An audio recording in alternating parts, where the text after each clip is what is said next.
Ich höre seltsame Geräusche aus einer nahegelegenen verlassenen Kirche. Kennst du das Gefühl, wenn dein Herz schneller schlägt und sich eine eisige Kälte in deinem Rücken breit macht? Das sind die Empfindungen, die mich jedes Mal überkommen, wenn ich an der verlassenen Kirche vorbeigehe. Sie steht dort, am Rande des Ortes, umgeben von einem düsteren Friedhof, der mit alten Gräbern gefüllt ist. Die Fenster sind kaputt und der Wind pfeift durch die leeren Gänge dieser einst heiligen Stätte. Es war ein kalter Winterabend, als ich zum ersten Mal diese unheimlichen Geräusche hörte. Ich wollte gerade nach Hause gehen, als ein leises Wispern in meine Ohren drang. Zuerst dachte ich, dass es nur der Wind war, der mit den alten Bäumen spielte. Doch dann hörte ich es erneut, ein gedämpftes Flüstern, das mir eine Gänsehaut über den Rücken jagte. Neugierig geworden, entschied ich mich, dem Ursprung dieser unheimlichen Geräusche auf den Grund zu gehen.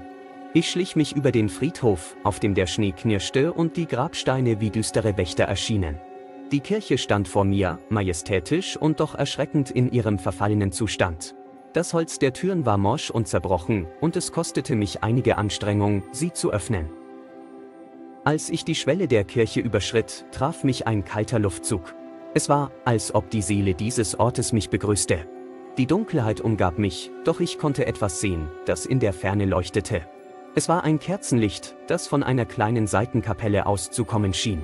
Ich folgte dem Lichtschein und betrat den Raum. Dort sah ich sie, eine junge Frau, in einem alten, zerschlissenen Kleid gehüllt. Ihr Haar war wirr und ihr Blick leer. Sie stand vor dem Altar, und ihre Hände streichelten die kalten Marmorstatuen, als ob sie die Gegenwart der Vergangenheit spüren könnte. Die Kerzen, die sie entzündet hatte, flackerten geheimnisvoll im Raum. Ich trat langsam näher und versuchte, mit ihr zu sprechen. Doch meine Worte erreichten sie nicht. Ihre Augen waren leer und traurig, als ob sie in einer anderen Welt gefangen wäre. Plötzlich drehte sie ihren Kopf zu mir, und ich erstarrte vor Schreck. Ihre Augen waren schwarz wie die Nacht, und ein eisiger Windhauch umgab sie. In diesem Moment hörte ich ein lautes Krachen, und die Türen der Kirche fielen ins Schloss. Die Geräusche, die ich zuvor gehört hatte, wurden lauter und intensiver. Es war, als ob die Wände der Kirche zum Leben erwachten und ein Echo vergangener Gebete und Gesänge durch den Raum hallte. Ich versuchte, aus der Kirche zu fliehen, doch die Türen waren fest verschlossen. Meine Hände zitterten vor Angst, während ich verzweifelt nach einem Ausweg suchte. Die Geräusche wurden lauter und drängender. Es war, als ob die Geister der Vergangenheit mich gefangen halten wollten. Plötzlich hörte ich ein leises Lachen, gefolgt von einem unheimlichen Flüstern.